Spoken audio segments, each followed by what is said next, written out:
E aí, gente, tudo beleza? Para quem não me conhece, eu sou Carlos Cruz. Seja muito bem-vindo ao meu canal Vida Observável, o canal que te ajuda a se informar, se motivar e se inspirar observando tudo que está ao seu redor. Hoje estreia no canal um novo quadro chamado Mentes de Ferro. Nele eu trarei para vocês histórias de pessoas que tiveram que superar as mais diversas dificuldades e se tornaram grandes ícones e referências no mundo inteiro. E se você não é inscrito no canal ainda, se inscreva! Deixa aí também o sininho das notificações ativado para você ser sempre avisado quando saírem novos conteúdos por aqui, beleza? Para dar início a esse quadro, eu quero começar contando um pouco da história de uma das maiores celebridades do mundo da ciência, o Stephen Hawking. A sua história, além de brilhante, é marcada pela superação e por um profundo amor à ciência. E para que o vídeo não fique tão longo, eu farei um breve resumo da sua vida e focarei mais nas situações difíceis que ele teve que superar para se tornar um dos cientistas mais renomados do século. Stephen William Hawking. Para aqueles que não o conhecem ainda, ele foi um físico teórico e cosmólogo, reconhecido internacionalmente por sua contribuição à ciência. Ele nasceu no dia 8 de janeiro em Oxford, na Inglaterra. Stephen era filho de Frank Hawking e Isabel Hawking. E apesar das dificuldades enfrentadas na época por causa da Segunda Guerra Mundial, os seus pais tinham diploma. O seu pai era médico e sua mãe cursou filosofia, política e economia. Com certeza, o que seus pais valorizavam muito era a educação e cultura. Apesar disso, Hawking era considerado um bom aluno. Não era visto como excepcional, mas sempre teve interesse por ciência. O tempo passou e Stephen foi para a Universidade de Oxford, onde seu pai queria que ele estudasse medicina, pois acreditava que era uma profissão com mais oportunidades. Mas Stephen não quis de forma alguma e optou por física, pois os seus principais interesses eram por termodinâmica, relatividade e física quântica. Após a sua formação em Oxford, Stephen foi para a Universidade de Cambridge, onde cursaria doutorado em cosmologia. A partir daí, a sua vida mudou para sempre. Isso porque durante a mudança de Oxford para Cambridge, ele necessitou passar por algumas consultas médicas. Isso porque no seu último ano em Oxford, Stephen começou a passar por algumas situações estranhas. O que acontecia é que de repente ele tinha dificuldade em se movimentar e às vezes ele até caía, como tivesse tropeçado. Inclusive, chegou até rolar de uma escada que tinha na faculdade. E mal sabia ele que seus problemas estavam apenas começando, pois após os resultados dos exames saírem, aos 21 anos de idade, Hawking foi diagnosticado com ELA, esclerose lateral amiotrófica, que também é conhecida como doença do neurônio motor. ELA é uma doença neurológica e degenerativa, que atinge os neurônios motores, promovendo a atrofia dos músculos. É uma doença tão cruel que, conforme ela vai se agravando, prejudica também a capacidade da pessoa falar, respirar e até engolir. E o principal problema é que é uma doença que não tem cura. O tratamento visa apenas melhorar a qualidade de vida de quem a possui. Além de ouvir esse diagnóstico dos médicos, ele teve que receber a notícia de que teria no máximo mais 2 anos de vida. Apesar dos efeitos degenerativos, a doença não afeta a capacidade cognitiva dos portadores. Mas mesmo assim, isso caiu como uma bomba para o Stephen.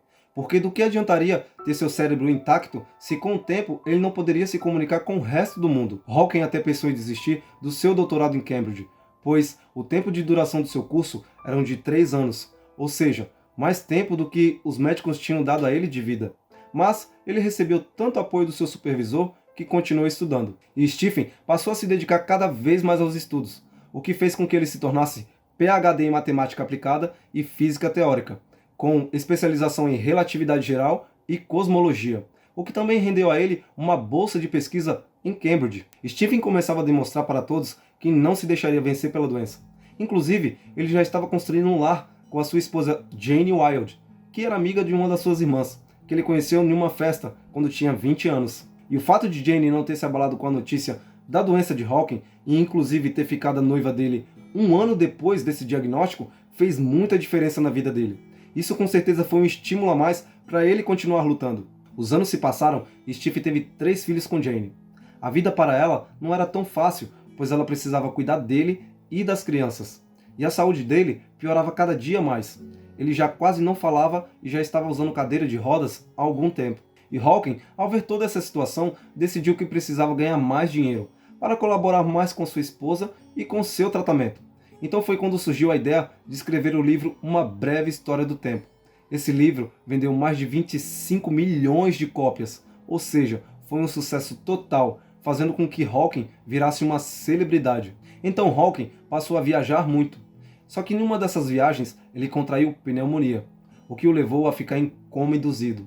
Os médicos disseram à sua esposa que ele necessitaria de uma traqueotomia para poder sair do coma, só que eles não acreditavam muito nas suas chances de sobrevivência, tanto que sugeriram a ela que desligasse os aparelhos. Ela, claro, recusou. Após a cirurgia, ele conseguiu se recuperar, porém perdeu a capacidade de falar e necessitaria de uma enfermeira 24 horas por dia. Mas um ano depois, ele ganhou algo que o ajudaria muito: uma voz eletrônica.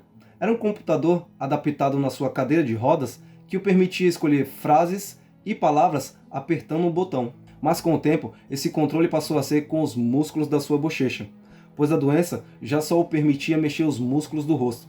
Mas isso não impediu Hawking de continuar produzindo.